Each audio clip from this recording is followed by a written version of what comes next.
Bonjour à tous, Béatrice Couéron, je suis professeure et je dirige Melchior et j'ai le grand plaisir aujourd'hui de lancer ce webinaire au cœur de l'entreprise avec le groupe Sonepar. Alors on va pouvoir pendant 1h30 échanger sur la richesse et la diversité de ce groupe qui a de nombreux défis à relever. Et pour le faire, nous avons deux personnels de l'éducation nationale chevronnés, Anna Grossman qui est professeure d'économie et gestion, et Bonjour. Nicolas Verdure, qui est IAIPR de SPI sur l'Académie de Grenoble. Bonjour. Bonjour. Et je vais vous laisser la parole pour présenter vos intervenants et piloter cet échange. Et d'ores et déjà, je vous invite à poser vos questions dans le fil du chat et les modérateurs les poseront au fil de l'échange à nos intervenants que je remercie très chaleureusement d'avoir accepté de passer cet après-midi avec nous. Merci, c'est à vous Anna et Nicolas. Bonjour. Bonjour. Donc nous sommes avec Thomas Humbert, Pascal Lameau et Anja Fuel qui devraient apparaître dans quelques instants, qui étaient là mais qui a eu un souci de connexion. Donc Thomas Humbert, vous êtes, me semble-t-il, chez Sonepar depuis 2017. Vous occupez un poste au niveau des ressources humaines, donc peut-être que vous pouvez vous présenter aux participants, votre poste et votre parcours. Tout à fait. Donc, bonjour à toutes et à tous. Thomas Humbert, comme le disait Anna, donc je suis chez Sonepar depuis pratiquement 7 ans. Groupe dans lequel j'ai occupé 2 postes. Tout d'abord, un poste de responsable ressources humaines sur une plateforme logistique. Donc, un poste très généraliste qui comprend du recrutement, de la formation, de la communication, de la paye, des relations sociales. Bref, tout le panel RH au sein d'une plateforme de 30 000 m² et 200 salariés. Et depuis l'été dernier, donc depuis juillet 2022, j'ai évolué sur un poste de responsable développement RH qui va plus se focaliser cette fois-ci sur la partie recrutement, parcours professionnel, marque employeur, qualité de vie au travail ou encore relations école. Et ce, non pas à l'échelle d'une plateforme, mais de toute la partie supply chain, donc logistique du groupe Sonepar. Merci. Nous accueillons aussi Monsieur Lameau. Est-ce que vous êtes en expertise, vous? Est-ce que vous pouvez nous dire quelques mots sur votre parcours et sur votre poste actuel à Sonepar? Oui, bonjour à tous et à toutes. Moi, je suis en charge de la montée en compétences des équipes. Donc, vous voyez, notre métier est très proche. Nous sommes 3500 collaborateurs chez Sonepar et mon rôle, c'est faire monter en compétences une grande partie de nos équipes du point de vue technique, surtout technique, parce qu'on est un distributeur technique. Voilà. Mon parcours, il est long. Alors, j'ai débuté, j'ai été enseignant. Donc ça, c'est important aussi. 1984. PEGC, je sais pas, ça n'existe plus peut-être maintenant, voilà. Et puis mon parcours s'est fait tout au long de ma vie professionnelle dans le négoce B2B et depuis 17 ans chez Sonepar. Voilà, j'ai été directeur général de société, directeur marketing, directeur logistique, directeur de tout ce qui peut exister, sauf des ressources humaines. Voilà, j'adore ce métier. Nickel. Bien. Anja Fuel, si je ne me trompe pas, vous êtes plutôt dans le domaine de la logistique chez Sonepar. Oui, 35 années de logistique à mon actif, mais j'ai commencé dans la vie par monter une entreprise très jeune, en 82, en SARL. Puis effectivement, par une rencontre, parce que c'est souvent des rencontres, je suis rentrée chez Castorama en tant que responsable logistique magasin, puis responsable d'activité logistique en plateforme centralisée Castorama, puis chez Darty. Consécutivement responsable de centre de pièces détachées, ensuite contrôleuse de SAV et ensuite plateforme logistique centralisée de cross-docking et puis de livraison pour Darty pour toute l'Île-de-France. Mon parcours est assez atypique parce que il a été parsemé de belles rencontres en fait. Et ce que j'aurais envie d'exprimer avant tout, c'est parcours professionnel, oui, mais rencontres humaines aussi, en fait. C'est un parcours opérationnel, on va dire. D'accord. Peut-être dans un premier temps, présenter ou représenter l'entreprise Sonepar, hein, peut-être oui. Pour Tout à fait. les personnes qui sont avec nous. Donc voilà, on vous laisse dans un premier temps présenter cette entreprise qui est leader mondial dans son secteur. Ok. Une petite présentation avait été envoyée. Je ne sais pas si on est en mesure de la diffuser. Sinon, je fais sans. Mais c'est comme. Alors, je vais la partager. Je vais la partager. Je la charge et puis voilà, pendant que. Ça marche. Quelques instants peut-être pour la partager, mais je vous laisse démarrer peut-être. Aucun souci. Ce chargement. Si ça vous va, Anne et Pascal, je me lance. Et si jamais il y a des oublis ou quoi que ce soit, vous n'hésitez pas à compléter au besoin, si ça vous va. Donc en gros, déjà, Sonepar, ce qu'il faut savoir, c'est que c'est une grande entreprise française, pas forcément connue, notamment parce qu'en fait, notre métier, ça va être de distribuer du matériel électrique et services associés aux professionnels. Donc en fait, on va pas s'adresser aux particuliers, mais on va s'adresser aux professionnels. Le plus gros de nos clients, ça va être notamment les artisans ou encore les grands groupes de construction type Vinci, Eiffage, Bouygues et j'en passe. On s'adresse pas aux particuliers, c'est pour ça que c'est pas nécessairement connu. Sonepar, juste pour l'information, ça signifie société de négoce et de participation. Et comme je le disais, notre métier va notamment consister à acheter en grande quantité du matériel électrique pour le revendre aux professionnels. C'est pour ça qu'on est rattaché à la convention collective du commerce de gros. Quelques chiffres, Pascal évoquait tout à l'heure le fait qu'on ait plusieurs milliers de collaborateurs en France. Dans le monde, c'est environ 45 000 collaborateurs. On est présent sur les 5 continents, dans beaucoup de pays. En France, c'est toute entité confondue, 5 500 collaborateurs. Et en termes de chiffres, toujours, au niveau de la France, c'est près de 3 milliards de chiffre d'affaires. Et au niveau du monde, 32 milliards. Est-ce que j'ai la main, Nicolas, pour avancer les slides ou c'est plutôt à votre niveau? Je pense que c'est moi qui dois avoir la main, donc je serai la souris. Good. Alors, donc là, c'était pour l'historique, donc je vais pas tout vous lire parce que sinon vous allez piquer du nez. Mais ce qu'il faut juste savoir, c'est que la société a été créée il y a un petit peu plus de 50 ans. À la base, c'était c'est une société familiale qui, à la base, s'était lancée dans le textile et qui, en 1969, s'est dit « Allez, on va peut-être changer notre fusil d'épaule », voyant que le marché du textile était en train de chuter, pardon. Et, ils ont fait le pari, à l'époque, pari qui s'est avéré largement gagnant, de se diriger sur le marché du domaine de l'électrique. Au fur et à mesure de groupe national, le Sonepar a commencé à conquérir l'Europe, puis le monde, pour arriver en 2023 aussi à avoir une marque unique, parce qu'en fait, avant, Sonepar rachetait plein de petites entités. On avait énormément de noms d'agences différents, énormément de divisions. Et en fait, depuis quelques temps, l'idée est de vraiment renforcer une marque forte pour que ce nom résonne dans l'esprit de tout le monde. Parce que sachant que, petit point que je n'ai pas encore précisé, Sonepar est le numéro 1 mondial de son domaine. Donc on est les number one, c'est une très belle réussite française dans son domaine. On peut peut-être passer à la slide suivante, du coup, je crois que ça va peut-être reprendre certains chiffres, voilà ce que j'évoquais. Donc plus de 30 milliards de chiffre d'affaires, numéro 1 mondial comme je le disais, présent dans plus de 40 pays. 44 000 collaborateurs et beaucoup de centres de distribution ou d'agences. Les agences, ce sera des points de vente auprès desquels nos clients viennent recevoir des conseils et leurs marchandises notamment. Et avec plusieurs enseignes de distribution pour assurer toute la chaîne qui va autour de la distribution de Sonepar. Vous évaluez à combien de métiers dans l'entreprise Sonepar différents ou... Compliqué. À la toute fin de la présentation, il me semble que j'ai une slide avec différents métiers, mais on est sur plusieurs dizaines. On va dire, je pense, on doit avoir une quinzaine de grandes familles de métiers si on prend vraiment tous les domaines. Et après, dans ces familles, on retrouve des différentes classes de métiers, donc des parcours très très variés. On a une belle ancienneté au sein de Sonepar, pareil, on le verra un petit peu plus loin. Et il n'est pas rare qu'il y ait des personnes qui puissent commencer en agence en tant que technico-commerciaux, qui après se trouvent directeur d'agence, directeur d'une zone.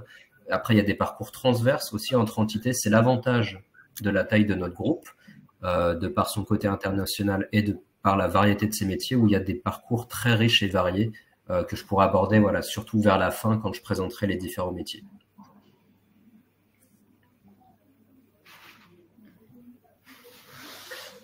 Ce qu'il faut retenir de cette slide, c'est que en 50 ans, comme vous le voyez, le groupe a énormément grossi. Aujourd'hui, voilà, on pèse plusieurs dizaines de milliards d'euros, et surtout, on a aussi de très belles perspectives. Parce qu'entre 1969 et de nos jours, le marché de l'électricité est passé en gros de 10 à 20 points de ce que l'électricité représente dans le marché de l'énergie au global, donc tout ce qui va être énergie chimique, pétrole, etc. Et les perspectives de croissance, comme vous le voyez, avec le développement des véhicules électriques, des panneaux photovoltaïques et j'en passe, ce développement-là fait qu'on a un marché qui nous offre des perspectives de croissance encore plus fortes pour les années à venir. Donc clairement, on est sur une entreprise extrêmement dynamique et qui ne va clairement pas changer sa dynamique de croissance.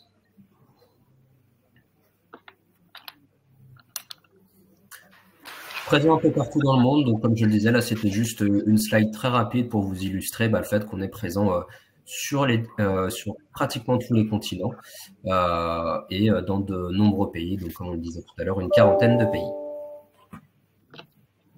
Peut-être qu'avant de passer à la slide suivante, on peut commencer un petit peu à interagir avec des questions. Oui, bien sûr. C'est peut-être pas le moment idéal. Il aurait peut-être pas fallu commencer par ce genre de questions-là, mais puisqu'il y a la slide qui présente les activités au niveau des différentes régions au niveau mondial, aujourd'hui on va intervenir essentiellement au niveau des métiers du groupe et des parcours de formation, pour présenter Sonepar et les différentes possibilités de métier dans un domaine qui est parfois peu connu et peu compris par les élèves, que ce soit en collège, en lycée ou dans le post-bac. Le fait de voir que Sonepar est organisé donc en 4 régions et est présent sur l'ensemble des continents, enfin, la plupart des continents. En termes de mobilité, et de mobilité à l'international, quelle est la politique? Qu'est-ce qui est mis en place? Est-ce que vous favorisez la mobilité des salariés français à l'étranger, ou est-ce qu'on est plutôt sur une politique de recrutement au niveau du groupe? Alors déjà, de par mon périmètre, c'est vrai que moi je suis plus sur la partie France, donc j'ai plutôt cette visibilité-là. Je sais que le groupe permet des évolutions des mobilités. Par contre, de quel ordre et sur quel métier, je vais pas vous mentir, j'ai pas les éléments, donc j'ai pas envie de vous je peux peut-être t'aider. Let's go Pascal, je te laisse le relais. Globalement, ça va peut-être s'appelle morale aux jeunes qui ont envie de rentrer chez nous, mais on travaille vraiment sur des marchés locaux, donc c'est vrai qu'on ne prône pas une énorme mobilité géographique. C'est clairement, ce sont des marchés de proximité. Donc, chaque fois qu'on travaille beaucoup avec des gens locaux. Mais quand vous êtes en Amérique du Nord, par contre, vous pouvez faire des milliers de kilomètres pour être mobile.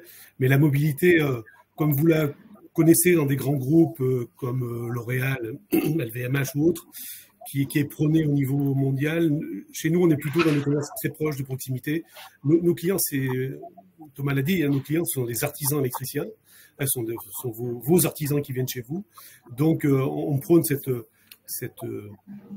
proximité avant tout. Donc, ça veut dire que le taux de mobilité, j'ai un taux en tête qui est de l'ordre de 2%. Je pense c'est très faible. Voilà. Pour la mobilité internationale.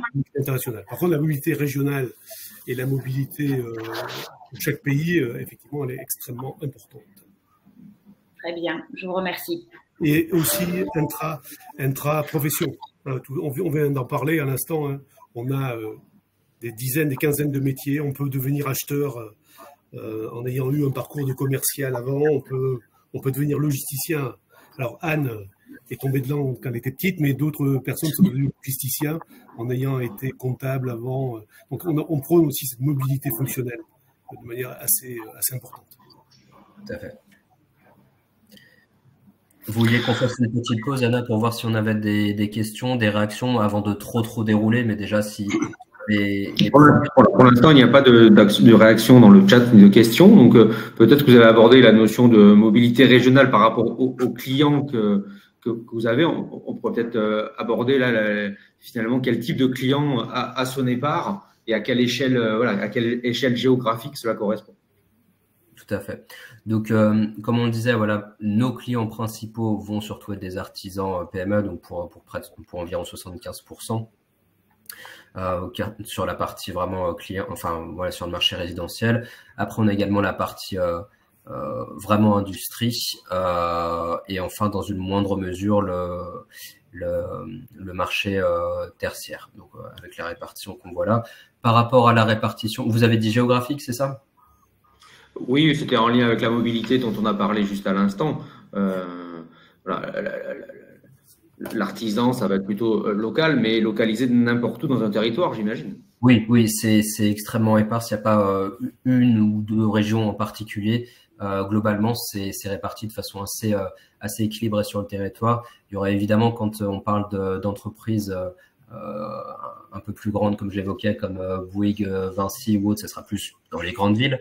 Donc c'est surtout là où on touchera ces clients, mais globalement pour ce qui est du plus gros de nos clients que sont les artisans, là ça sera réparti de façon équilibrée sur l'ensemble du territoire. Je vois qu'il y a une première question, enfin il y en a deux sur le chat. Alors oui, on a une première question par rapport au marché asiatique, de savoir comment vos activités se passent en termes de développement ou de ralentissement vers le marché asiatique. Voilà, c'est une question. Et la Chine est visée dans ce on a très peu de part de marché sur l'Asie. On est comme toute entreprise française ou européenne où la nécessité de faire des joint ventures dans ces pays-là nous pose un petit problème. Donc, ce qui veut dire qu'en Asie, on est plus implanté dans le domaine industriel, mais très peu dans le domaine résidentiel et tertiaire. Voilà. C'est un peu la difficulté de ces zones qui ont des codes de commerce un peu différents de celles qu'on connaît en Europe ou aux États-Unis. Donc, notre part de marché, je la situerai là de manière... c'est des acteurs locaux, le local est grand et vaste, mais c'est plutôt des acteurs de cette zone asiatique qui sont un peu plus leaders sur ces zones-là. Voilà, pour répondre à votre question sur l'Asie. Et on se développe plutôt sur le marché industriel, des plateformes pétrolières, de l'intégration. C'est un marché plus technique que nous développons sur l'Asie aujourd'hui, pour amener une valeur ajoutée. Très bien, merci pour ces éléments. Voilà.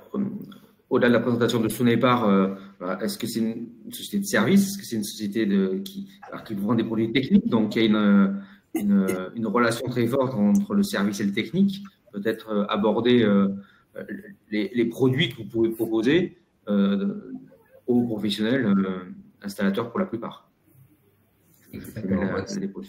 La slide suivante. Donc pour le plus gros, voilà, pour plus du tiers, ça serait effectivement du matériel d'installation. On retrouve après dans la deuxième famille les fils et les câbles, donc tout ce qui va être lié au cuivre, à la fibre, tous les câbles électriques qu'on peut voir des pylônes ou même sous terre. Sachant que ça, après je l'évoquerai quand on parlera des plateformes, mais ça donne même lieu à une activité très spécifique à notre secteur d'activité, à savoir la coupe de câbles, où en fait on propose à nos clients vraiment un service très personnalisé, où s'ils veulent 1 mètre de câble, on leur coupera et on verra 1 mètre de câble, et s'ils veulent 17 km, on est également en mesure, si on a la référence en stock, de leur envoyer la quantité demandée. Génie climatique, donc ça c'est tout ce qui va être attrait aux climatisations, chauffage, chauffe-eau et j'en passe. La partie éclairage aussi reste importante, communication et sécurité, tout ce qui est alarme et domotique au niveau de la maison, conduit et canalisation, donc pour faire passer les câbles comme je l'évoquais sur la partie longueur, et également parce qu'il y a tout ce qui est autour de ce matériel électrique, à savoir qu'on a également de l'outillage ou des équipements de protection individuelle qu'on pourra livrer à nos clients, sachant qu'aussi depuis quelques temps, on a développé notre marque interne propre d'outils Et d'ailleurs, tous les nouveaux collaborateurs qui sont amenés à nous rejoindre dans leur pack de bienvenue, dans leur welcome pack, bénéficient de quelques outils estampillés maison avec la marque de distributeur qui est la nôtre.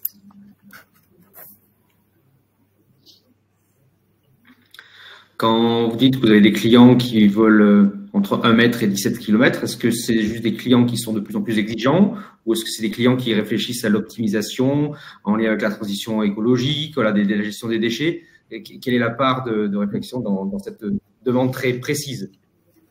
Je dirais qu'il y a un peu des deux. De toute façon, le marché est concurrentiel. Comme j'ai dit, on est numéro 1 dans le monde, mais on n'est pas seul sur notre marché. Clairement, ce qui va nous différencier, ça va être le service personnalisé apporté à nos clients. C'est un vrai souhait de nous différencier, d'avoir, on va dire, une puissance de frappe assez similaire à Amazon, par exemple, en termes de modèle. Mais par contre, là où on va se différencier, c'est dans la personnalisation du service et la fidélisation du client. Donc, il y a de ça. Et donc, si le marché est aussi tendu, c'est parce que le client lui-même est difficile, notamment aussi dans les dernières années qu'on a traversées, notamment avec les pénuries de produits ou autres. Forcément, il peut y avoir une impatience ou une demande différente. Et au vu du contexte concurrentiel, on se doit d'apporter un service à la hauteur des demandes clients. Donc, il y a un petit peu des deux. Oui. Globalement, nos clients sont à la recherche de productivité, ce qui est le cas depuis une trentaine d'années.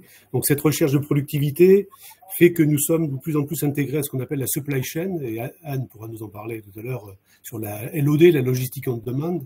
Donc, c'est vrai qu'aujourd'hui, on est en train d'entrer dans la supply chain de nos clients, et ça va être le facteur clé de succès des 5 prochaines années, c'est-à-dire le distributeur, parce que nous sommes distributeurs, et pour votre public, qu'il sache bien, on ne fabrique pas de matériel électrique, hein.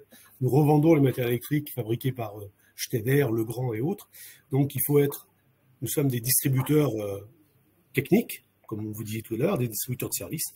Et c'est vrai que nos clients, même les plus petits aujourd'hui, nous demandent comment faites-vous pour m'aider dans mon chantier, pour réaliser mon chantier. Ça peut être le chantier de la réfection de l'hôtel Crillon à Paris, ça peut être un hôpital à Nantes qui se monte aujourd'hui, le CHU de Nantes est en train de sortir de terre et on va faire de la logistique en demande là-dessus. Donc, vous voyez, nos chantiers sont extrêmement larges et notre rôle de distributeur n'a jamais été aussi fort qu'il est aujourd'hui, qu'il sera dans les prochaines années. Voilà.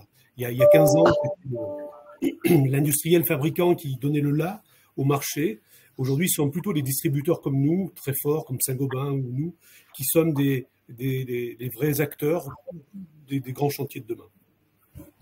Et pour aller dans le sens de Pascal et donner un autre exemple de la façon dont on va répondre à un besoin client. Par exemple, sur Lyon, sur la ville de Lyon, il y a la construction d'une tour là qui est en train d'être finalisée.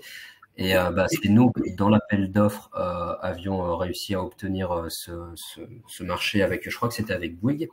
Et du coup, ce qui nous avait différencié de nos concurrents, c'est que notamment, malgré le contexte pénurique, on leur avait garanti de mettre à disposition la quantité et la référence de prix demandé, donc ce qui était énorme parce que c'est pour une tour de plusieurs centaines de mètres de haut. Et du coup, c'est ce qui nous avait différencié. Et pour ça, on avait dû adapter toute notre logistique.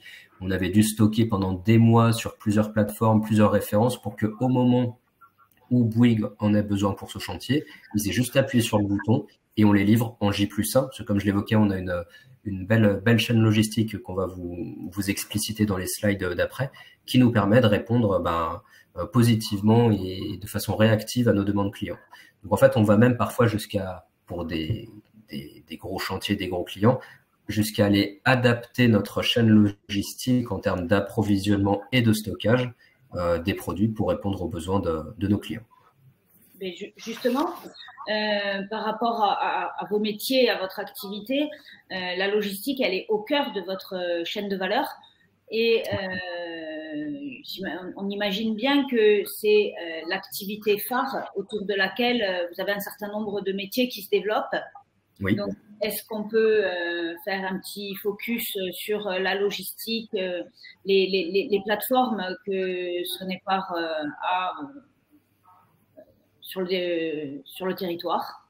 Clairement, avec plaisir. Je crois que ça doit être la slide d'après qui illustre, pardon, comment est-ce que ça se passe. Donc, comme vous le voyez, au sein du territoire national, on a 6 plateformes, 3 dans le nord, 3 dans le sud, comme on le voit sur la carte. Et le schéma, comme on peut le voir, c'est que les plateformes donc, qui font entre 24 et 30 000 mètres carrés, pour une surface totale de près de 160 000 mètres carrés, donc stockent les produits pour la plupart d'entre eux, parce qu'en fait, on a 2 flux principaux. On va avoir ce qu'on appelle le 109, donc qui va viser à être stocké pendant plusieurs jours, plusieurs semaines, avant le temps que le client passe sa commande. Et on a également ce qu'on appelle le 107, ou cross-dock. En français, c'est ce qui arrive le matin en réception et repart directement aux expéditions. C'est un flux vraiment qui ne fait que traverser l'entrepôt. Donc, on a deux types de flux à gérer. Et ensuite, donc, ce flux, comme on le voit sur le schéma, soit va partir en agence, donc dans nos magasins, auprès desquels nos clients, c'est ce qu'on voit sur le schéma, la petite camionnette jaune, va aller se servir, soit on pourra livrer nos clients en direct sur leur chantier. J'en reviens à la coupe de câble. Quand on envoie un touret de câble qui peut peser parfois plusieurs tonnes, forcément, c'est un service que nos clients apprécient largement. Donc, on a en gros un flux agence et un flux client qui part depuis nos plateformes. Et donc, comme vous commencez à le dire, Anna, il y a forcément une variété de métiers, parce que j'ai commencé à parler de réception et d'expédition. Mais l'exploitation, c'est encore plus complexe. Il y a au cœur la préparation. On va dire il y a trois services principaux. Pour que tout soit bien agencé, on a également un service qui s'appelle la gestion de stock. Donc, à quel endroit est-ce qu'on met quel produit? Exemple, si c'est un produit qui tourne énormément, on va le mettre à un endroit qui est facilement accessible et non pas au fond de l'entrepôt. Il faut également que notre implantation corresponde à la collection de produits qui est demandée par nos clients. Bref, en fait, c'est une réflexion constante. Un entrepôt, ça vit toujours énormément. Donc, les plateformes comprennent environ 150 salariés en moyenne et les 3/4 vont être au niveau de l'exploitation. Donc, ces fonctions opérationnelles sont encadrées par plusieurs responsables d'équipe logistique qui encadrent des équipes de 10 à 20 personnes et qui sont encadrées par des directeurs ou directrices de flux, comme Anne qui est avec nous aujourd'hui. Et en plus donc de ces fonctions-là, donc de ces fonctions, ce qu'on appelle l'exploitation, on a des fonctions support. Je ne vais pas forcément entrer dans le détail, mais on a la partie maintenance, pour s'assurer que le bâtiment fonctionne bien, parce qu'on a aussi de la mécanisation, de l'automatisation, et qui peuvent impacter notre flux logistique. En clair, nos machines tombent en panne. Comment est-ce qu'on fait pour livrer à nos clients? C'est là où la maintenance va intervenir. Après, on a le service relation client qui va être en lien avec nos agences. On peut avoir des questions sur j'ai pas forcément reçu une commande dans les délais, avec les bons produits, comment ça se passe. Donc, c'est un peu notre service, notre SAV interne. On a également la partie approvisionnement. Donc, c'est l'équipe qui va commander le bon nombre de produits pour avoir suffisamment de stock pour répondre aux besoins clients, mais pas trop, parce que si on en a trop, on ne peut pas les couler et on perd de l'argent. Donc, c'est un peu un jeu d'équilibre financier. Et puis après, on retrouvera des fonctions comme l'amélioration continue, la qualité, les ressources humaines. Bref, des métiers au sein de la logistique, oui, il y en a. Et puis en plus, plus ça va et plus on modernise notre chaîne, plus de nouveaux métiers émergent. Enfin, en gros, c'est un domaine en plein boom et qui a encore de l'avenir devant lui. J'y reviens, on l'a vu notamment pendant le Covid, où il y avait beaucoup d'entreprises qui avaient besoin de leur chaîne logistique pour fonctionner. C'est clairement des métiers qui ont encore beaucoup d'avenir devant eux, à mon sens.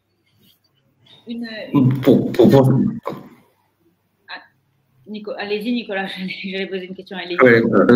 Je voulais poursuivre dans cette thématique parce qu'on on sent des clients exigeants, une concurrence qui doit être tout autant importante. On sent qu'il y a une pression assez particulière sur ces plateformes logistiques. Oui. On sent qu'il y a de l'évolution dans les métiers, vous l'avez dit. Quelquefois, il y a des parents qui nous disent est-ce que finalement il y a des métiers qui sont en train de disparaître à cause de ces évolutions? Est-ce qu'il y a des métiers à inventer? Les métiers de la logistique, finalement, avec un S, est-ce que comment ils évoluent avec cette pression, le numérique, l'écologie? Comment évolue l'écosystème de la logistique au sein de l'entreprise Sonepar? Alors, il évolue effectivement de diverses façons. Comme je l'ai évoqué, il y a la partie, là je le fais pêle-mêle sans forcément d'ordre, mais notamment il y a la partie mécanisation, comme je le disais. Avant, nos plateformes n'étaient pas nécessairement mécanisées, elles ne le sont pas encore toutes. Sur les 6, il y en a 4 qui sont mécanisées et 2 qui sont non mécanisées. Mais plus le temps avance, plus on voit cette automatisation prendre de l'ampleur ou arriver dans de plus en plus d'environnements. On a également l'ergonomie de nos postes. C'est également pour tenir compte de la pénibilité qu'il peut y avoir à certains postes. Donc, qu'est-ce qu'on met en place pour faire en sorte que nos salariés travaillent dans de bonnes conditions? Donc là, ça sera à la fois l'environnement de travail qui est modifié, mais quelque part le contenu du poste aussi qui est aménagé, donc qui font que nos métiers évoluent. Après, il peut y avoir les normes de façon globale, ou que ce soit en termes de normes ISO, de normes écologiques, de RSE. Enfin, on est de plus en plus attendu, entreprise en général, mais dont la logistique, sur ces normes-là. Donc, qu'est-ce qu'on met en place? Qu'est-ce qu'on crée comme métier pour s'assurer que justement on est aux attentes à ce niveau-là? Également, il y a l'environnement informatique qui est complexe dans nos métiers, c'est-à-dire qu'on a un logiciel pour passer les commandes, donc la partie MOVEX, la partie ERP, donc le logiciel commercial. On a un logiciel dans notre plateforme, un logiciel de gestion de l'entrepôt qui s'appelle Infolog, qui va communiquer avec un autre logiciel pour la partie mécanisation, qui lui-même va terminer de communiquer avec un dernier logiciel, TMS, donc la partie Expedito, en clair le logiciel de transport qui va suivre la commande une fois qu'elle est sortie de l'entrepôt. Bref, tout ça pour dire qu'on a un environnement informatique riche, complexe. Donc, il y a aussi toute la partie, sans nécessairement parler d'évolution de métier, mais il y a la partie formation au poste. En gros, on est sur une logistique exigeante et complexe. Donc, qu'est-ce qu'on met en place pour accompagner nos collaborateurs, même si c'est pas le fond de leur métier qui va évoluer, mais comment est-ce qu'on les accompagne pour la partie forme et pour la partie gestion informatique. L'automatisation, ce que j'évoquais, donc facilite le quotidien de nos collaborateurs, mais du coup créer plus d'emploi et de travail sur la partie maintenance pour gérer ces équipements-là. Donc ça aussi, la maintenance, c'est clairement un métier très technique, assez pénurique, parce que il y a énormément de demandes, mais pas forcément de candidats. Donc là-dessus, on met en place des partenariats avec des écoles pour favoriser l'alternance, favoriser ces parcours-là en interne. Donc voilà, en fait, il y a plein de bouleversements à plein de niveaux. L'automatisation, des nouveaux métiers qui émergent, les normes globales, l'informatique, tous ces éléments font que on est sur des métiers en perpétuelle mouvance. D'ailleurs, on prône au sein de nos plateformes la polycompétence. Donc, c'est-à-dire que les collaborateurs, plus ils savent, parce qu'on a quand même beaucoup d'activités. J'évoquais la préparation. Rien qu'en préparation, on peut avoir dans une même plateforme 19 circuits de préparation différents, donc 19 façons de faire de la préparation. En clair, il faut que nos salariés soient touche à tout. Donc même, au-delà du fait que leur poste peut évoluer, comme je viens de l'évoquer, il y a une telle variété d'activités de postes que le quotidien en plateforme, sans parler de la très forte réactivité qui est attendue de la part de nos équipes, fait qu'on est en perpétuelle mouvance et c'est un secteur extrêmement dynamique et qui est en perpétuelle évolution. Par rapport à la logistique et au métier de la logistique, on imagine souvent que ce sont, comme vous l'avez un petit peu évoqué, des métiers avec une forte pénibilité. Oui. Et cette représentation de la pénibilité est peut-être un frein pour les jeunes de s'orienter vers les métiers de la logistique. Mais il y a beaucoup de choses qui sont faites en matière de qualité de vie au travail, de pénibilité pour réduire ça, notamment avec la digitalisation. Et du coup, chez Sonepar, qu'est-ce qui est mis en place pas mal de choses. Donc, comme je l'évoquais déjà, notre mécanisation. Notre mécanisation fait que sur les plateformes mécanisées, 70 à 80% des flux viennent de la mécanisation. L'avantage, c'est que ça va largement limiter le port de charge. Pourquoi?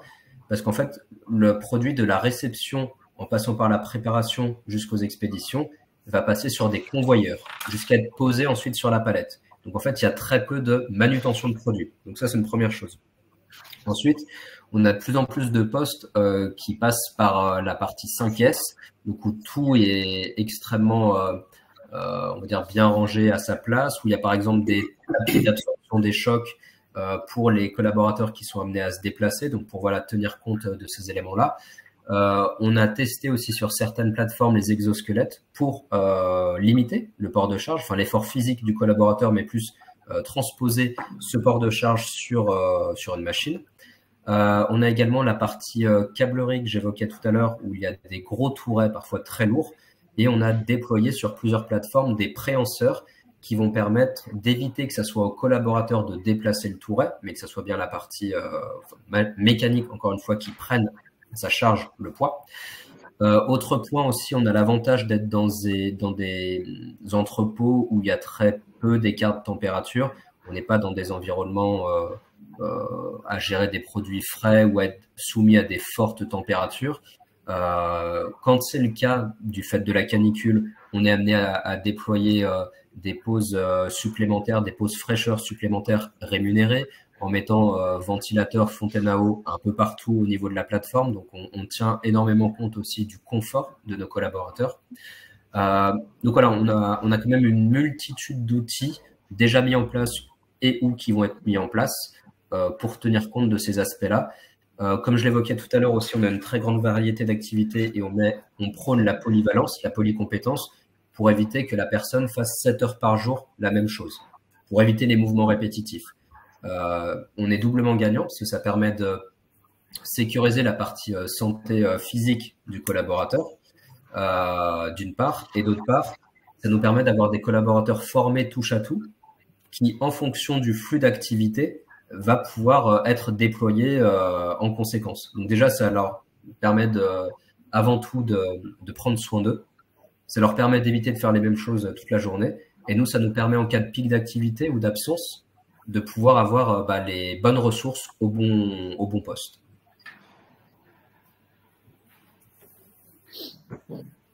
On parlait des métiers de la logistique. J'imagine voilà, c'est plusieurs métiers en un. Vous l'avez abordé. En termes de formation des personnes, des collaborateurs que vous accueillez, j'imagine qu'aussi, voilà, on est sur des niveaux bac plus 2, bac plus 3, bac plus 5. Tout. Parce qu'en fait, on va dire qu'on va même pour des personnes non diplômées qui auraient par exemple un CAP ou un BEP, on va être amené à les former au niveau de nos métiers. Ce qu'on va rechercher avant tout, surtout pour la partie opérationnelle, c'est avant tout un savoir-être. Ça, c'est quelque chose qu'on a mis en place. Comme je l'ai évoqué, la logistique, c'est vraiment un métier en plein boom depuis ces dernières années. Et en plus, on est souvent dans des zones très concurrentielles. Donc, on est amené à élargir notre spectre en termes de recrutement. À ce titre-là, moi, par exemple, j'avais dans mes premiers recrutements recruté une personne qui avait été dans un salon de coiffure pendant 33 ans. Son salon de coiffure avait fermé et du coup, nous, Sonepar, on lui avait payé avec l'aide de Pôle emploi une formation où elle avait ses CACES 135, donc qui lui permettait en clair de conduire tout type de chariot, une formation au métier de la logistique qui se déroulait sur 5 semaines, à l'issue avec une soutenance et un diplôme, donc qui valorisait ce parcours, et un emploi au sein de notre entreprise. Et du coup, elle est partie cet été à la retraite, du coup, après avoir passé, c'était 6 ans au sein d'une plateforme. Donc en fait, tout ça pour illustrer le fait que, surtout pour nos métiers opérationnels, on va pas s'attarder à un niveau de diplôme, mais avant tout à un savoir-être. Après, forcément, pour les métiers plus techniques, je l'évoquais, ça peut être sur la partie maintenance, ça peut être sur la partie informatique, méthode process, des ingénieurs logistiques. Là, on sera plus effectivement sur, par exemple, un technicien de maintenance bac plus 2, bac plus 3, un ingénieur logistique ou méthode process, peut-être plus un bac plus 4, bac plus 5. À côté de ça, comme on l'évoquait avec Pascal, il y a quand même beaucoup de parcours possibles au sein de l'entreprise. Et je pense par exemple aujourd'hui à une personne qui est directeur de plateforme à Châteaubourg, près de Rennes, qui est dans l'entreprise depuis plus de 18 ans. Il a commencé chez nous en tant que stagiaire. il a évolué sur des métiers extrêmement techniques qui seraient plutôt accessibles à un bac+5. Aujourd'hui, il est l'illustration d'un parcours où il est passé d'un métier très opérationnel à aujourd'hui à la tête d'une plateforme très performante, voilà, en n'ayant pas forcément de diplôme comme on peut en rechercher de nos jours. Donc en fait, on a vraiment un tel panel de métiers et de profils que oui, ça va du CAP au bac+5, quoi, voire au-delà. Vous avez évoqué l'alternance. Je peux vous donner quelques chiffres en alternance, si vous voulez. Est-ce que vous avez des chiffres par rapport est-ce que vous pratiquez, est-ce que vous mettez en place de l'alternance à tous les niveaux de formation? Côté distribution, parce que côté logistique, effectivement, on a une petite, on a deux typologies, effectivement. On a le réseau de vente et puis les plateformes logistiques. Côté réseau de vente, c'est-à-dire les gens au contact du client, on a 300 apprentis sur 3000 personnes à peu près. Hein. Donc, vous voyez, c'est un taux important. Et pour revenir à ce que vous disiez tout à l'heure, sur le changement de métier, 60% de nos cadres sont issus de la promotion interne dans le réseau de distribution. Si j'enlève les fonctions support, finance, ressources humaines et autres. Voilà. Donc ça illustre assez bien la capacité qu'on a de faire changer les hommes et les femmes de métier, à les faire changer d'horizon géographique aussi. Et puis, on l'a pas souligné, mais je pense que, enfin, j'ai pas les chiffres, mais vous les avez, mes amis de logistique, c'est un métier très féminisé, je pense, la logistique, plus que la moyenne. Je pense que... Ouais, je compléterai après, Pascal, je rebondirai sur ce que tu dis, t'inquiète. Donc, notre choix de fonctionnement, c'est aujourd'hui d'intégrer des hommes et des femmes de tous les niveaux, parce que, pour répondre à votre question, c'est-à-dire on intègre de l'alternance, alors on commence plutôt au BTS, effectivement, et on va jusqu'au diplôme d'ingénieur, mais on a aussi comme philosophie d'intégrer chez nous des gens qui ont un vrai savoir-être, et c'est à nous de leur donner le savoir-faire. Il m'arrive encore aujourd'hui de recruter des gens qui sont vendeurs chez Zara, donc qui n'ont aucune connaissance du matériel électrique, mais qui ont un BTS force de vente ou même un CAP vendeur, mais qui sont capables de s'intéresser aux produits, et on les fait monter en compétences par des formations internes, par tout un système de tests, de quiz qu'on a développé en interne et par notre institut de formation. Donc on a cette vocation-là qui rejoint un peu la philosophie de certains groupes, je pense à Leroy Merlin, des choses comme ça, où ils ont la même approche, et on fait venir vers nous des gens qui ont envie de rejoindre des entreprises comme les nôtres, entreprises dynamiques en croissance, et à nous de les former, de les monter en compétences. Je rajouterai au propos que de façon intrinsèque aux plateformes, nous avons aussi effectivement un système de tutorat. Quand un collaborateur souhaite développer ses compétences ou s'orienter vers un autre métier de la logistique intrinsèque aux plateformes, des tuteurs accompagnent les collaborateurs. Ce sont des référents qui sont missionnés pour accompagner des collaborateurs en montée en compétences. Tout à fait. Et donc, pour compléter sur la partie alternance, donc voilà, Pascal nous évoquait la partie distribution. Pour la partie logistique, c'est encore un peu plus récent. C'est-à-dire, on a vraiment commencé à accueillir nos premiers alternants. Parce que oui, j'ai oublié de préciser, la partie logistique existe depuis 2014. La dernière plateforme en date a vraiment commencé à être lancée en 2018. Donc, à l'échelle de Sonepar, qui existe depuis plus de 50 ans, la logistique est encore assez jeune. Pour la partie alternance, entre 2020 et 2023, on était en moyenne une quarantaine d'alternants sur un périmètre de 800 collaborateurs. Donc, comme je vous le disais en préambule, en présentation, la création du poste de responsable développement RH, c'est-à-dire moi-même, pour justement un peu plus impulser cette partie-là. Donc, à ce titre, on a déployé 2 partenariats avec l'AFTRAL, qui est le numéro 1 de la formation en transport et logistique, et Kedge Bordeaux, qui est une école de management qui a notamment le premier master en supply chain en France. Donc, deux acteurs poids lourds dans le domaine.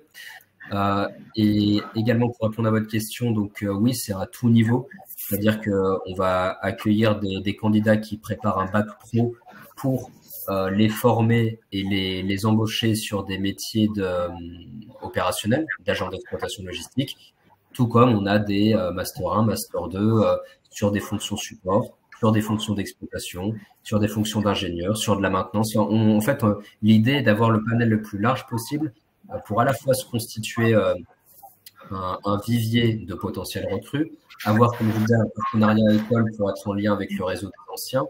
Enfin, en gros, c'est un petit peu une politique globale qui vise à vraiment renforcer notre alternance. Et autrement, donc, pour rebondir sur ce que disait Pascal, avant de venir chez Sonepar, j'étais effectivement persuadé que le métier de la logistique était un environnement principalement masculin. Pas du tout. Et il y a même certaines plateformes comme celle de Plaine de l'Ain, près de Lyon, qui comportent plus de femmes que d'hommes, ce qui permet aussi de reboucler avec le sujet de la pénibilité. Ça montre bien que l'évolution de nos métiers fait que maintenant, hommes comme femmes, peu importe, tout le monde peut accéder à nos métiers. C'est avant tout les personnes avec le meilleur état d'esprit et les meilleures compétences qu'on retiendra au sein de notre structure. Par rapport à l'alternance, est-ce que vous avez des chiffres par rapport au nombre d'alternants qui sont ensuite embauchés chez Sonepar? 12% pour la partie sonologue. Je l'ai mesuré là récemment. En gros, il y a une personne sur 10 qui nous rejoint en alternance qui, à l'issue, trouve un emploi.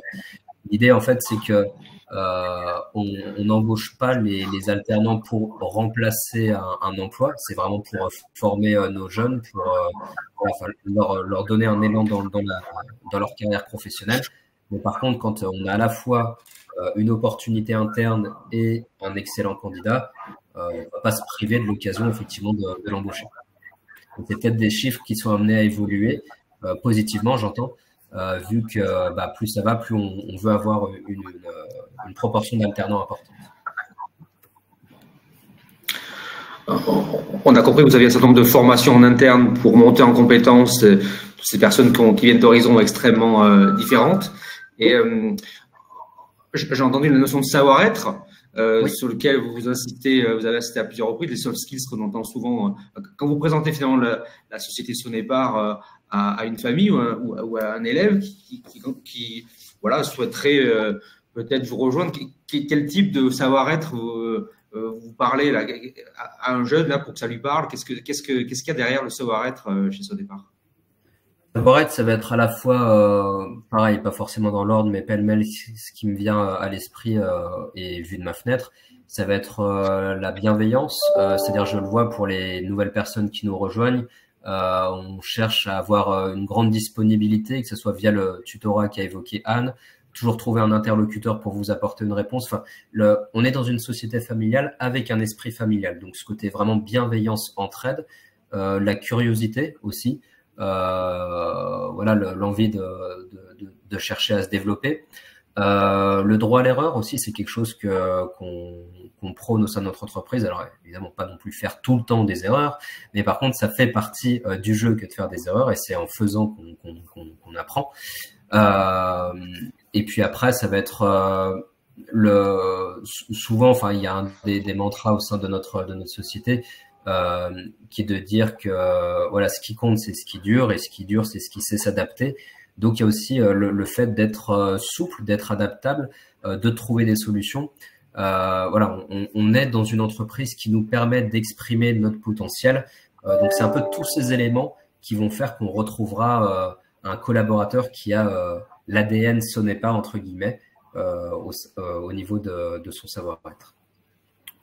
On a vraiment cette philosophie. Alors, c'est difficile à faire passer dans des entretiens vidéo comme ça avec vous, l'ADN de notre entreprise. Tout à l'heure, on le disait, c'est un groupe familial. C'est un groupe familial originaire du nord de la France, donc c'est toujours la famille qui dirige ce groupe.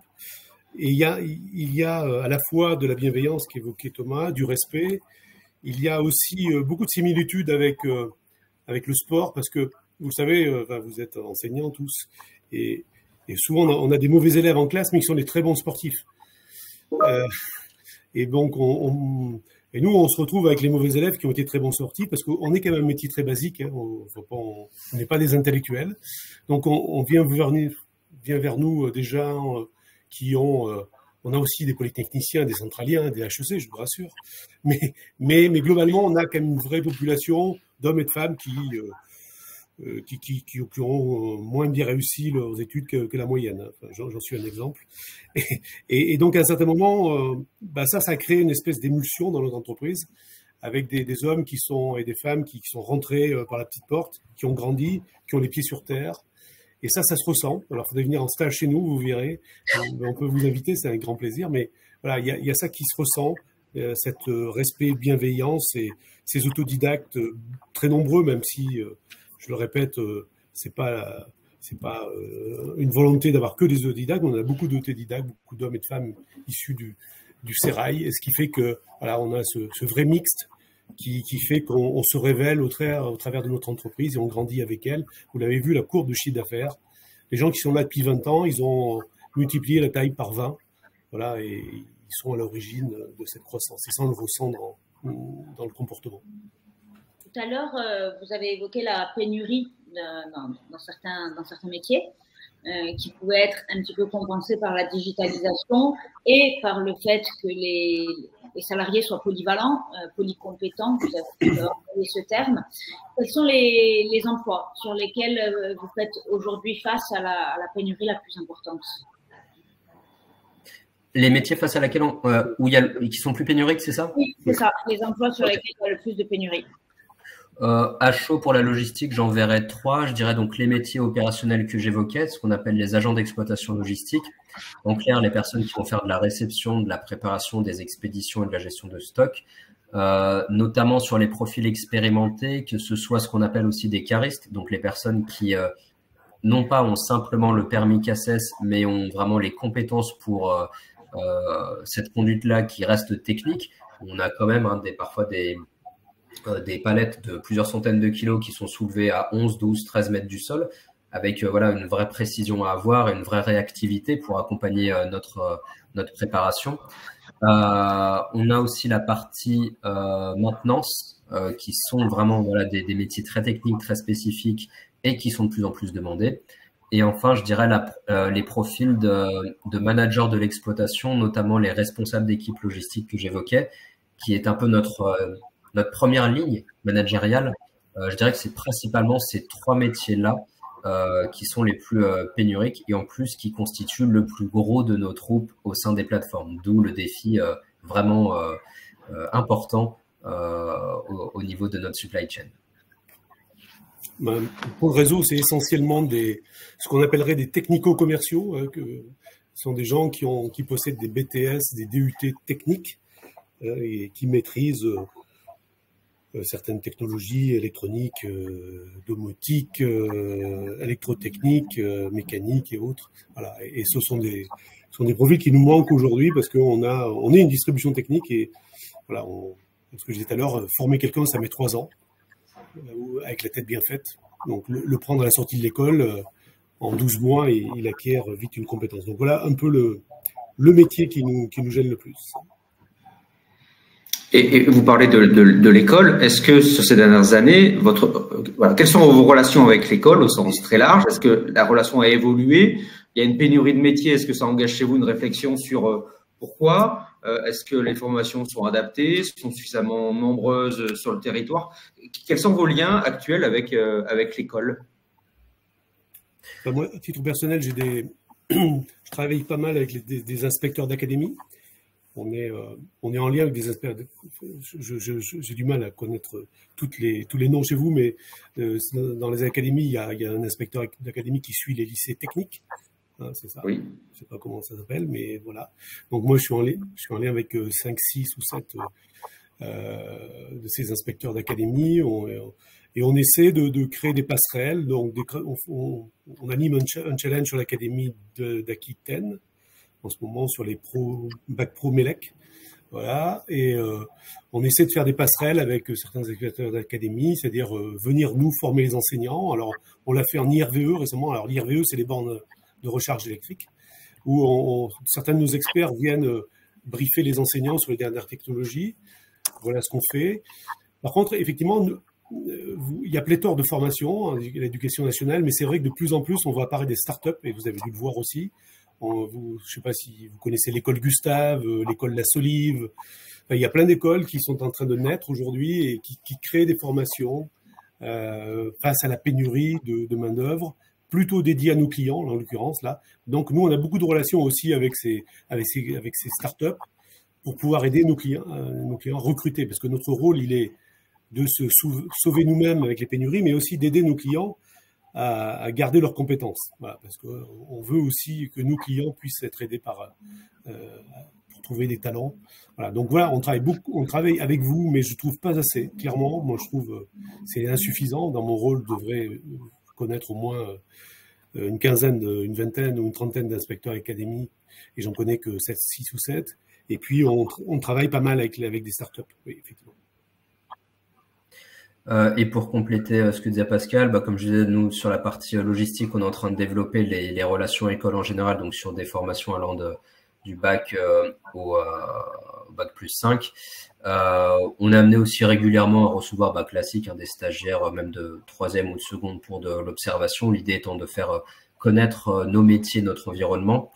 J'ai également, par exemple, responsable appro d'une plateforme qui était intervenue auprès de collégiens pour à la fois faire connaître son métier, le métier des appros, donc de façon simplifiée et attractive, mais qui permet à des collégiens de se dire ah ouais, ça c'est le type de métier dont j'ai jamais entendu parler, mais qui semble plutôt intéressant, et ça leur donne envie après de se plonger sur quelle formation suivre, quel parcours. Donc l'idée c'est qu'en fait on a de plus en plus envie de développer cette parole autour de notre groupe et nos métiers qui sont extrêmement riches et variés et qui peuvent intéresser tout type de profil et auxquels on ne pense pas nécessairement en termes de carrière quand on est sur la partie projection, quand on est collégien ou lycéen. Donc ça, c'est quelque chose qu'on a envie de développer de plus en plus. Petite parenthèse en parlant de formation et d'école, je vois que sur le chat, on a 2-3 questions, notamment là de Aude Renaud qui nous dit qu'elle a des personnes en apprentissage BTS électronique et des licences pro près de La Salle Passy et comment nous contacter. Alors je sais pas, La Salle Passy, c'est situé où? Je vais regarder vite fait pour essayer de trouver l'interlocuteur. Peut-être avant de répondre, est-ce que plus généralement vous vous rapprochez de l'école, mais est-ce que vous êtes aussi sollicité par des formations, par des lycées pour intervenir, pour accueillir? J'ai compris, vous accueillez des stages d'observation, mais est-ce que vous sentez que vous êtes aussi davantage sollicité par l'école pour essayer de faire des passerelles, des liens, comme vous disiez tout à l'heure? Oui, pour la partie logistique, oui, entre le moment où j'ai pris mon poste en 2017 et aujourd'hui, c'est plutôt du tissu local. C'est-à-dire ça va être 1 ou 2 lycées qui peuvent être amenés à former sur les métiers de la logistique, qui vont chercher des stagiaires ou des témoignages qui sont de plus en plus amenés à nous contacter pour plusieurs raisons.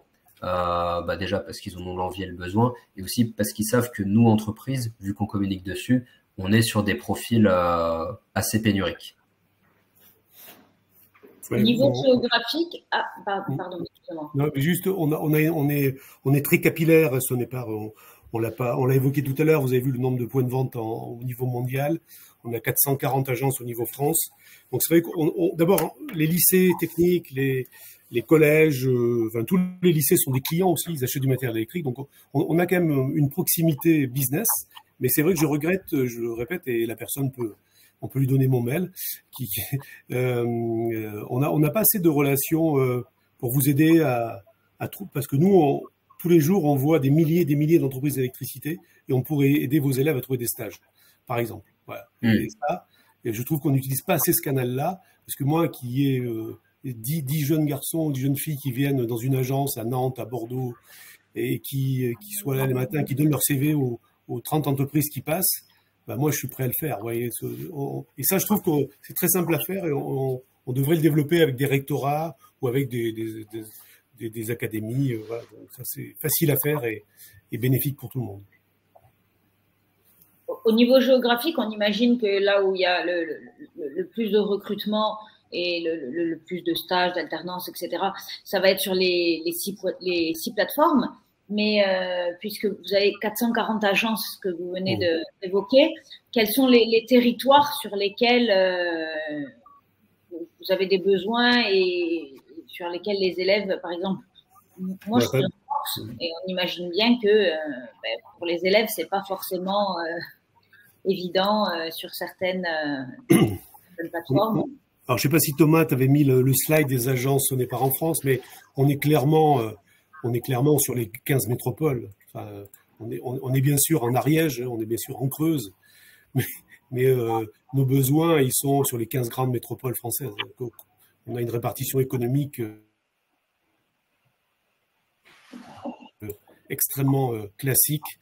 Notre business, on peut reconstituer notre business au nombre d'habitants d'une région. Voilà. Donc, on est très présent dans les 15 capitales métropoles régionales que vous connaissez. Donc, c'est assez facile. Mais on est aussi présent à Aurillac, on est aussi présent à Guéret. Excusez-moi, je suis moi-même limousin, donc sur ces régions riches. On est même en Corse. Voilà, ça s'appelle Bianchi, en Corse. Voilà. Donc, je voulais revenir sur ce lien école-entreprise là. C'est vrai qu'aujourd'hui, on est sur un temps d'échange qui nous permet, nous, enseignants, de découvrir le cœur d'une entreprise, son fonctionnement, ses métiers, ses évolutions. Est-ce que, si je renverse les rôles, est-ce qu'une entreprise comme Sonépar a une vision assez claire des parcours de formation, différentes voies de formation professionnelle, technologique, générale, post-bac derrière, ou est-ce que, en termes de recrutement, vous êtes gêné par la diversité et l'évolution des formations? Est-ce que vous êtes en demande finalement d'avoir de l'information sur ces formations proposées par l'éducation nationale ou hors éducation nationale? C'est pas un piège. Hein. Côté RH.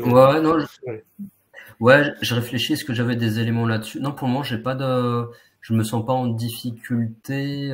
Par exemple, quand on identifie des besoins, soit d'informations sur des formations, soit des profils de stagiaires ou d'alternants à recruter, globalement, on arrive plutôt à trouver facilement l'information. Alors oui, il y a eu des évolutions en termes d'intitulé de diplôme ou de typologie de formation ces dernières années, mais en tout cas, à mon stade, rien qui ne m'empêche d'avoir une vision plutôt claire des différentes écoles, des différents parcours sur lesquels, différents diplômes sur lesquels recruter. Je ressens pas de difficultés ou de besoins spécifiques à ce niveau-là, en tout cas.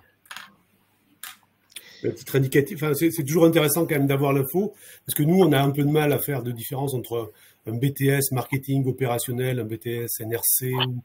Là, certaines finesses, des fois, peuvent nous échapper. Donc, pour vous répondre, une petite piqûre de rappel pourrait être assez intéressante en termes d'échange. Toujours au niveau des relations école-entreprise, est-ce que vous participez à la semaine de l'industrie? Est-ce que vous avez déjà envisagé d'y participer à la semaine de l'industrie qui est organisée chaque année au sein de l'Éducation nationale et qui permet aux enseignants d'organiser notamment des visites d'entreprise dans le domaine de l'industrie, de faire découvrir des métiers? Pour ma part, je ne connaissais pas cette semaine de l'industrie, donc j'avoue que du coup, je n'y avais pas pensé, tout simplement. Alors, ouais, on est un peu. Alors, je disais tout à l'heure, nous sommes distributeurs. C'est vrai que ça s'adresse plutôt à des industries qui fabriquent. Hein. Moi, je connaissais le concept, mais je trouvais qu'on était un peu en dehors des clous face à, je sais pas. Il n'y a pas que des industries qui fabriquent. Hein. Ouais. Bon, mais. Si on prend même dans le maritime, dans le transport maritime, et justement avec l'importance de la logistique, il y a des entreprises qui participent, donc ça pourrait peut-être être quelque chose d'intéressant sur vos grandes régions, en Aquitaine notamment, pour permettre de développer les relations et faire connaître les métiers aux jeunes. On est très ouvert, c'est pareil. Un centre logistique, c'est vrai, moi je trouve que c'est assez fabuleux à visiter pour des jeunes. Hein, je trouve que c'est très, très instructif. Alors une agence de distribution, c'est un peu plus classique, c'est un peu, voilà, c'est un gros quincaillier, donc c'est peut-être moins. Mais un centre logistique, c'est vrai, c'est vraiment très sympa. Quoi. Donc why not? Clairement. par rapport au centre logistique, justement, et au fait que ce soit sympa à visiter, dans l'esprit, dans l'imaginaire collectif, on pense souvent à Amazon. Quand on parle de plateformes, on imagine souvent, on pense aux plateformes d'Amazon et à l'invasion des plateformes d'Amazon pour le territoire. Il me semble, Thomas, que vous aviez évoqué être en charge aussi de la marque employeur. Oui. J'ai envie de faire un petit peu un lien à ce niveau-là. Donc, la marque employeur pour essayer de rendre l'entreprise attractive, d'attirer les meilleurs talents, d'attirer de nouveaux salariés, de donner envie aux gens de travailler. Et puis, la logistique face à ce mastodonte qui est Amazon, que tout le monde connaît et qui est identifié dans tous les esprits. Comment on arrive à se différencier et à se démarquer? Comme je le disais, par rapport à l'ADN Sonepar va faire la différence. Je l'avais évoqué moi-même, la partie Amazon pour sa puissance de frappe. Ça nous intéresse. Par contre, ce qui nous intéresse aussi et surtout, c'est remettre le collaborateur au centre. Et c'est pour ça que je l'évoquais aussi dans les profils à recruter. On va même presque souvent plus parler de savoir-être que de savoir-faire. Donc ça aussi, c'est ce qui va différencier. En fait, on est tout comme le droit à l'erreur, que ce soit des grosses machines comme Amazon ou vente privée, vont parfois se séparer très vite de collaborateurs parce qu'ils n'ont pas cette même tolérance-là. Donc, c'est un petit peu toutes ces pistes que je vous ai glissées dans le portrait plus ou moins type ou tout du moins dans les qualités classiques qu'on retrouve chez les collaborateurs Sonepar. C'est ce qui va faire la différence. C'est que souvent aussi, on va pas se mentir, on est sur des métiers qui parfois ne font pas forcément rêver, qui souvent peuvent être pénibles, physiques. Mais ce qui nous va faire la différence, ça va être justement l'humain qui va être au cœur des préoccupations, l'état d'esprit de nos collaborateurs, la qualité de nos managers, parce que j'ai oublié de le préciser tout à l'heure, enfin de rebondir dessus, mais quand vous parliez des formations internes qu'on peut proposer à nos collaborateurs, on a un parcours qui se déroule sur plusieurs mois pour former nos managers. Vraiment, c'est un parcours qu'on a développé spécialement chez Sonepar pour développer l'excellence managériale chez nos managers. Donc, en fait, on a tous ces outils pour accompagner nos collaborateurs, pour être sûr qu'ils accompagnent les salariés dans des bonnes conditions. Et il y en a beaucoup qui sont conscients qu'on est sur des métiers difficiles, mais qui apprécient de rester chez nous, qui se sentent bien. On a même des collaborateurs qui sont partis, pensant que l'herbe était plus verte chez le voisin, et qui ont pu déchanter et revenir chez nous plusieurs mois après.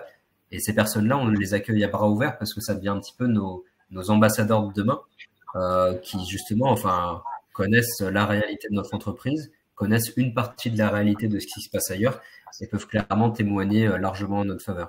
Donc en fait, ce qui fait que on va être différent de chez Amazon, c'est ça, c'est l'ADN. Et je le vois par exemple chez les candidats qu'on peut recevoir en entretien ou les personnes avec qui on fait des visites, que ce soit des étudiants, des personnes dans des process de recrutement ou autre, mais les gens chez vous, ils sont polis, ils nous sourient, ils nous disent bonjour, ils ont l'air heureux.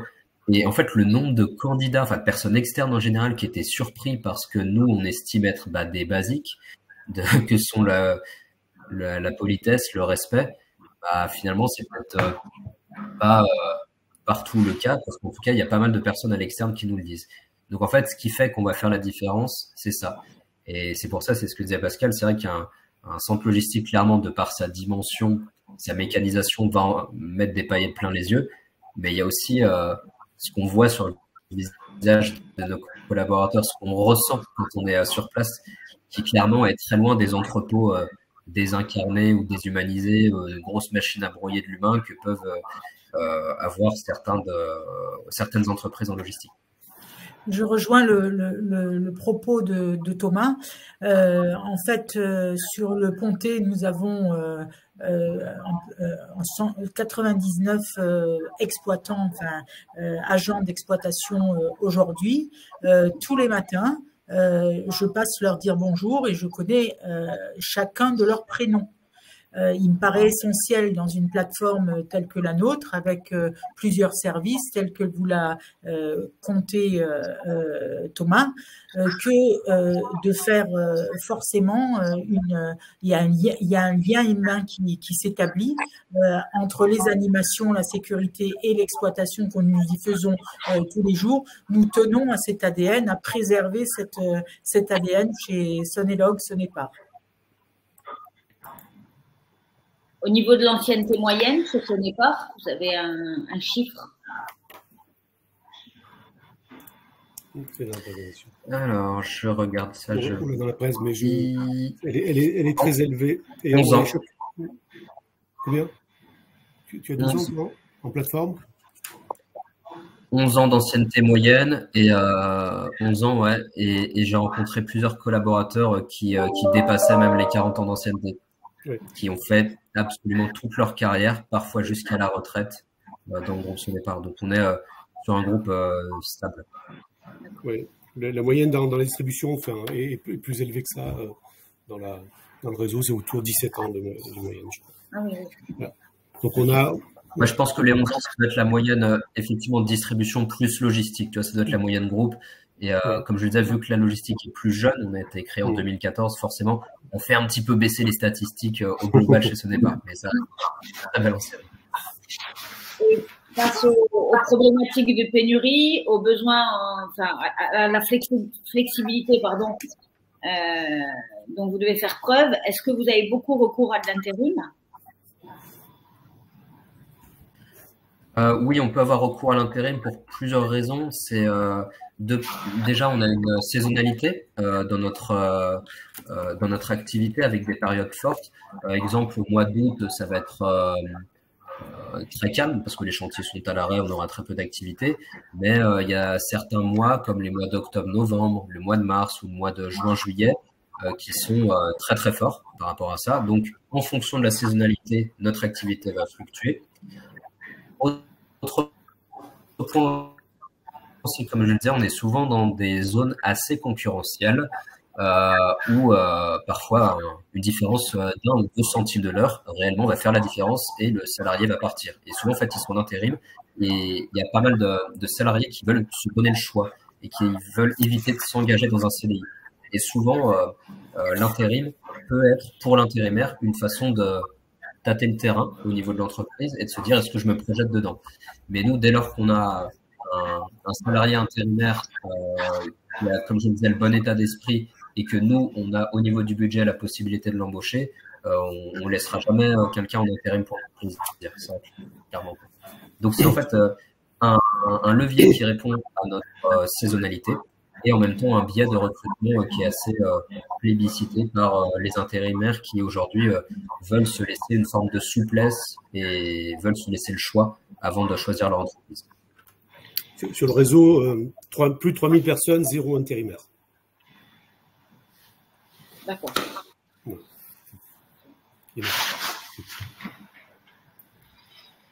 Si on continue à parler de métier, il y avait une diapositive qui m'avait interrogé. Je pense que le numérique a transformé un certain nombre de métiers dans l'entreprise. Est-ce que vous pouvez nous illustrer un petit peu l'empreinte numérique qui s'impose à toutes les entreprises et j'imagine à Sonepar aussi? En fait, vas-y Pascal. Ouais, non, je pense que c'est plus fondamental. Je vais répondre sur l'aspect business. C'est un chiffre qu'on ne livre pas beaucoup, mais on a presque un tiers de nos ventes en digital. Donc, vous imaginez, c'est énorme pour des entreprises B2B, c'est surprenant, mais presque un tiers de nos ventes en digital, un tiers où on livre nos clients et un tiers où on livre le matériel dans nos agences, si je résume. Pour nous, cette stratégie omnicanal que vous voyez apparaître, c'est-à-dire le fait qu'on soit sur un site marchand, sur une appli mobile, et demain on est en train de créer une place de marché, fait qu'on a simplifié la vie de nos clients et on a simplifié la vie de nos agences. C'est-à-dire qu'en clair, beaucoup de tâches répétitives étaient faites dans nos agences pour saisir des commandes de produits toujours les mêmes. Et là, ça nous a permis, nous, d'avoir un niveau technique bien meilleur dans nos agences. C'est-à-dire que nos agences, habituellement, avaient des préparateurs de commandes dans les années 80, 90.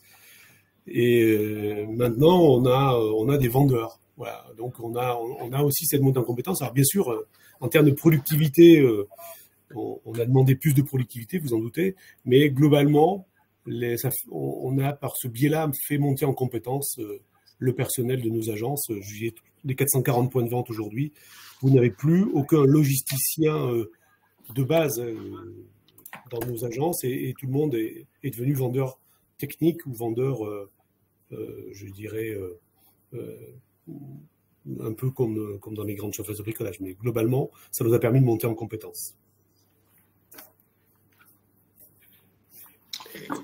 Et donc, si on dit que le numérique fait disparaître des métiers, c'est pas tout à fait vrai. Alors, il les fait évoluer et pas disparaître. Oui, à notre niveau, alors la logistique, après je laisserai mes camarades en parler, mais au niveau de nos agences, nous, les métiers n'ont pas disparu. On a beaucoup d'hommes et de femmes qui sont là depuis 40 ans et qui étaient préparateurs de commandes et qui sont devenus vendeurs. Donc, on a fait évoluer notre personnel, comme j'évoquais tout à l'heure au début de notre conversation, c'est-à-dire on avait des hommes et des femmes qui manipulaient du matériel électrique depuis 20 ans, mais ils préparaient les commandes, mais là, on leur a demandé d'être en face du client, donc on les a formés pour ça, et nous, on retrouve plutôt des hommes et des femmes heureux de leur nouveau job, plutôt que ce job un peu plus complexe, parce que c'est vrai que les entrepôts logistiques sont bien chauffés. C'était pas le cas de nos agences il y a 20 ans. C'était plutôt froid, les entrepôts de nos agences, tandis que un entrepôt logistique aujourd'hui, on y déambule avec une petite veste comme ça. C'était pas le cas. Il y a des agences qui étaient toujours un peu froides au niveau de la préparation. Donc, on a amélioré la qualité de travail, on a donné de l'intérêt au travail, et effectivement, on a baissé nos effectifs un petit peu, mais on a déployé plus d'agences. Donc, au global, on se retrouve avec un gagnant-gagnant assez intéressant. Et ouais, pour la partie log, on va dire pour le plus gros des troupes, ça change pas grand-chose parce que cette stratégie du digital fait qu'en fait nos clients ont plus de souplesse et de liberté pour passer leurs commandes. Mais par contre, au niveau de la logistique, on se doit de les préparer physiquement, pas digitalement, quel que soit le canal par lequel elles arrivent. Donc je dirais que pour le cœur de notre métier, ça va pas forcément le bouleverser, ça va pas changer vraiment au niveau de nos emplois principalement. Après, il y aura peut-être des métiers qui pourraient être créés en plus sur cette partie. Quel impact du digital sur notre volumétrie de commandes. Mais dans tous les cas, ça serait plus pour créer plus d'emplois ou de volumétrie que l'inverse. Donc en fait, c'est positif au niveau de la logistique. Il y a un domaine dont on a très peu parlé, ce sont les achats. J'imagine que vous avez aussi de très nombreux besoins et de très nombreux métiers au niveau des achats, étant donné votre activité. Tout à fait. Au niveau des achats, ce qu'on appellera aussi les approvisionnements, on aura des personnes qui seront en charge de cycle de vie des produits. Comme je l'évoquais quand je parlais des appros, on a des collections qui évoluent en fonction de la saisonnalité, en fonction de références obsolètes. Enfin bref, en gros, notre collection est en perpétuelle mouvance. Donc par rapport à ça, on va avoir des personnes qui, au niveau des achats, vont étudier le cycle de vie des produits. Mais du coup, ces personnes-là vont nous permettre d'avoir une collection à jour qui répond aux besoins de nos clients. Après, on aura aussi les équipes appro, comme je l'évoquais, qui sont en plateforme, ou après tout simplement des directeurs des achats ou directeurs des approvisionnements. Après, il y a les achats directs et indirects. Là, c'est un petit peu moins dans mon périmètre supply chain, mais c'est quand même des métiers qui existent. Donc oui, on peut avoir des métiers assez variés, que ce soit des achats pour les produits qu'on propose à nos clients ou des achats pour subvenir aux besoins des salariés Sonepar de façon générale.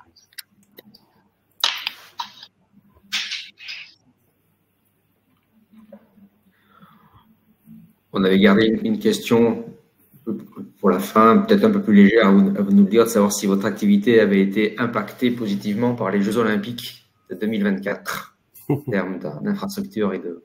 On vous dira ça dans 6 mois. On a bien sûr, on a été avantagé par Paris 2024, c'est clair. On est très présent sur la RATP, sur les extensions de lignes à Paris, pas mal. On a des parts de marché importantes. Ce qui nous inquiète plus, tout à fait entre nous, d'une manière plus légère, c'est le fait que Paris, on va enlever toutes les grues de Paris pour que ça fasse beau sur la photo à partir de mars jusqu'à septembre. Donc ça veut dire qu'on va stopper quelques chantiers. On va avoir une circulation très dense qui va gêner nos installateurs. Donc globalement, sur les 2-3 dernières années, ça nous a amené du business, c'est clair, hein, au niveau des constructions des logements, enfin, du centre pour recevoir les athlètes. Mais on est un peu inquiet sur l'année 2024, sur ce qui va se passer très très rapidement à partir de mars, avril, mai, juin, juillet, jusqu'en septembre, où là on se dit, je sais pas s'il y a beaucoup de Parisiens sûrement dans la salle numérique, ça va être galère très très rapidement. Voilà, de manière légère à ce sujet-là.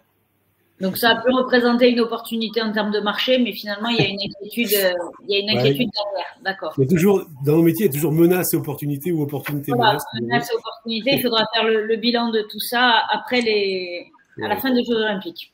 Mais par contre, et on l'a souligné au début, le monde sera électrique demain. C'est-à-dire qu'aujourd'hui, on le voit, que ce soit les éoliennes, que ce soit la photovoltaïque, les pompes à chaleur qu'on met tous dans nos maisons à la place des chaudières fuel, les bornes de recharge électrique, les véhicules électriques, la domotisation, la baisse de consommation. Notre entreprise va faire 50 milliards dans moins de 5 ans. C'est ce qu'on a prévu. Voilà. Donc on est assez serein sur l'avenir.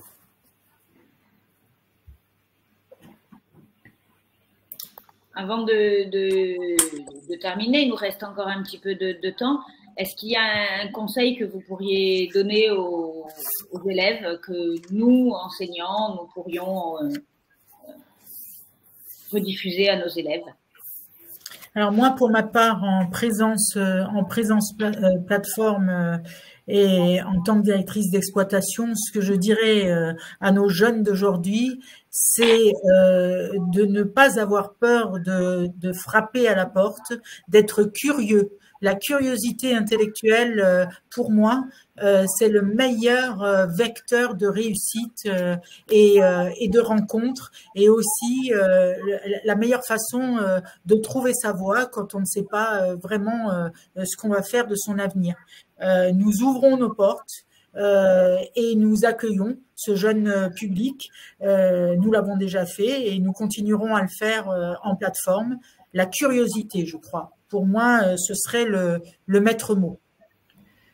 Je rejoins ce que dit Anne. J'allais parler d'audace, d'oser. Donc c'est un petit peu ça. C'est en gros oser, voilà, venir nous rejoindre. Voilà, si vous avez l'opportunité de venir en agence, en plateforme. Enfin, on est sur une variété de métiers, sur un environnement de travail pas nécessairement connu, mais qui offre des possibilités de formation, d'évolution assez exceptionnelles. J'ai pu le voir grâce à mon parcours ces dernières années.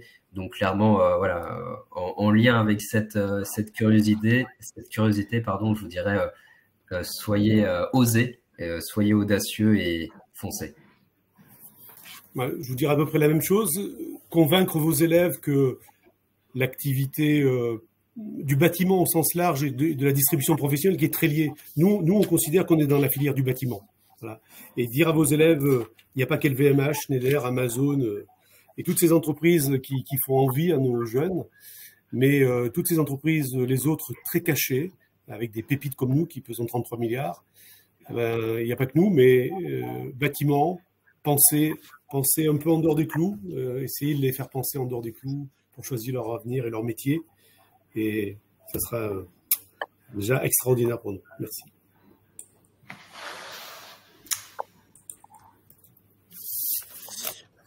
Alors, vraiment, merci. Je prends la parole pour clôturer cet échange qui était passionnant. Vous nous avez permis de faire le tour d'horizon de Sonepar et de sa richesse et de la diversité des métiers. On a été aussi très concret avec des échanges qui ont pu être partagés dans le chat pour pouvoir créer des actions sur le terrain. Donc, vraiment, un grand merci à nos intervenants et modérateurs. Et je pourrais faire tourner, si je puis dire, ce replay au sein de l'Éducation nationale, et les collègues qui étaient connectés le recevront dès la fin de cet échange. Un grand merci à vous. Et puis à bientôt pour d'autres actions avec Melchior. Avec grand plaisir. Merci à vous. Merci. Merci à tous. Au revoir. Au revoir. Au revoir. Au revoir.